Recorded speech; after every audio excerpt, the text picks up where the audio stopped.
Saya mau tanya, dalam khotbah minggu lalu Bapak bilang kalau sama musuh kita harus tahu itu musuh.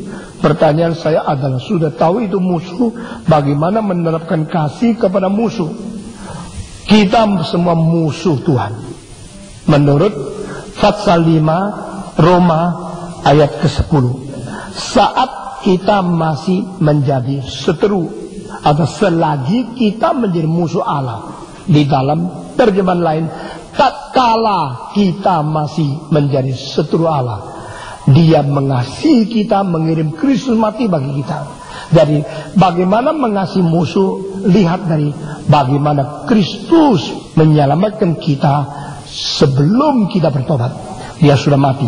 Sebelum kita mengenal Dia, Dia sudah kenal. Sebelum kita beriman kepada Dia, Dia sudah rela korban dan datang dari surga. Tetapi mengasihi musuh tidak berarti mengampuni musuh tanpa keadilan. Itu bukan cinta kasih. Kalau orang berbuat dosa, engkau langsung mengampuni. Itu tidak ada ajaran Alkitab.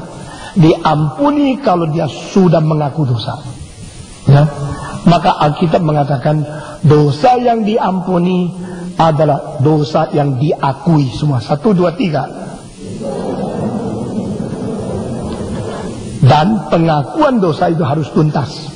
Kalau engkau melecehkan satu orang, dia 1000 orang, lalu engkau mengatakan di belakang, maaf ya, tadi saya salah, itu bukan mengaku dosa. Karena 1000 orang telah melihat engkau mempermalukan dia, kamu harus di hadapan 1000 orang mengatakan engkau salah sama dia. Ini banyak orang tidak mengerti. Kamu kira engkau sudah minta maaf, sudah selesai? Belum. Karena nama dia dirusak di hadapan 1000 orang, engkau harus di atas 1000 orang untuk menarik kembali kalimat itu. Itu baru mengaku dosa. Sesudah itu ampunilah dia. Karena apa? Mengasihi musuh. Jadi mengasihi musuh bukan tidak ada keadilan. Mengasihi musuh bukan tidak ada syarat. Mengasihi musuh itu harus mengetahui, melaksanakan keadilan yang diseimbangkan dengan cinta kasih. Itu baru. Dengan demikian, kekristenan tidak boleh dipermainkan. Karena Tuhan itu cinta. Istilah ini di sana tafsir membuat kekristenan diinjak-injak. Saya sudah berteriak 4 kali dari mimbar. Lebih 1000 gereja yang dibakar. Kenapa tidak ada satu orang membakar gereja dibawa kepada meja hijau? Dan kalimat ini saya beli waktu TV tidak dimasukkan. Saya mempersalahkan orang yang cut atau orang yang mengedit khotbah saya. Di Taipei ada satu televisi station memakai khotbah saya untuk disiarkan. Saya mengizinkan. Dia tidak bayar saya tidak bayar dia. Free. Tapi akhirnya ternyata orang lapor sama saya. Setiap Sabtu saya tidak ada di situ. Semua khotbah saya mengkritik karismatik dikat. Sekarang saya hentikan. Tidak boleh tayang khotbah saya. Kalau mau kita akan ikat janji. Karena apa? Mereka mempermain-mainkan, hanya mau baiknya. Kalau saudara ke gereja cuma mau dapat berkat, tapi tidak mau menjalankan tugas, lebih baik tidak usah datang. Nah, saya minta majelis dengar ya, kebaktian doa you tidak ikut terus, nanti saya berhentikan kamu jadi majelis.